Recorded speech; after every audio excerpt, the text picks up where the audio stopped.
And as you can see from this total spoiler of a picture, we're still going to be getting our veggies, so don't worry. And like almost all my favorite grilling recipes, this thing features big flavors with a very small amount of effort. So let's go ahead and get started with the marinade. So for that, we are going to need some Turkish-style yogurt, which you probably can't find. But what you can find in every supermarket is Greek yogurt, so we'll use that. And then to that, we'll add some olive oil, along with some freshly squeezed lemon juice. And do I need to keep telling you that? Is anyone not using fresh lemons? I mean, unless you work at some kind of weather station in Antarctica, you really don't have an excuse.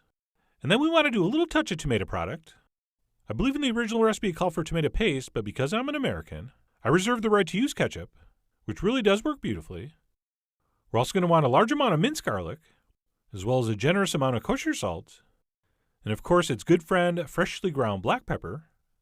We're also going to spice this up with some chili flakes, and I'm using Aleppo chili flakes, because it is from the Middle East, so it seems appropriate, but any hot chili flake will work.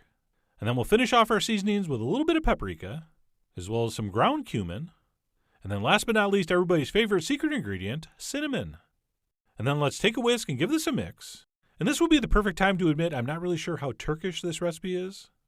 I don't really do a lot of research, or any research, but I am basing this on a Turkish lamb marinade that I've used for years. Plus, we've never called anything Turkish before, so that's what I went with.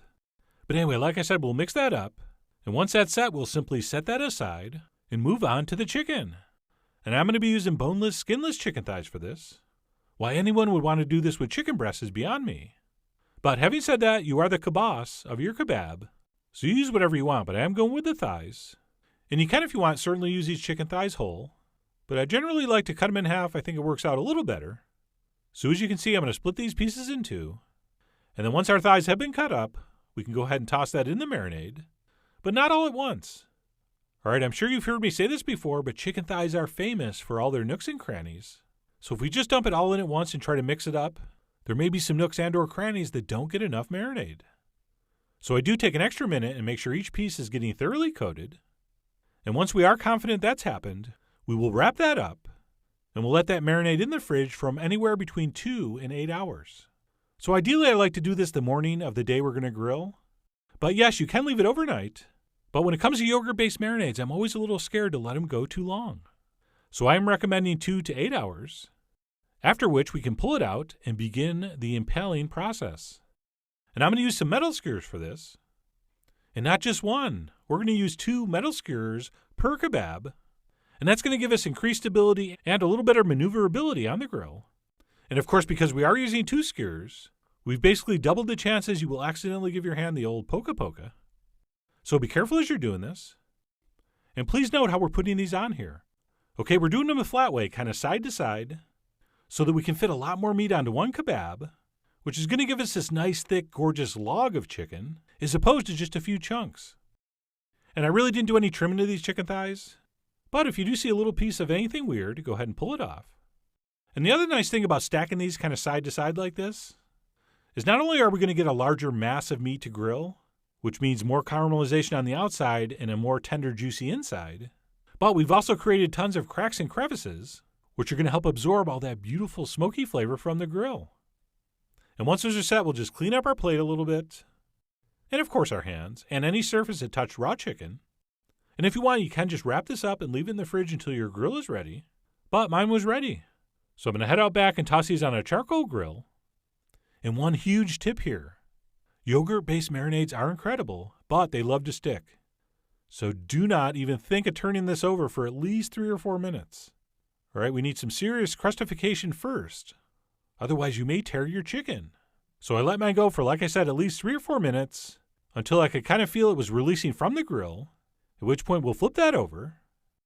And even though it may stick a little bit here and there, that's not too bad. And then the same drill for the other side, basically. Let it go for 3 or 4 minutes before you try to turn it. And then after that, all bets are off. You can continue to cook that, flip it around as you see fit, until it reaches your desired level of doneness. And to be safe, I'm going to suggest you use a thermometer.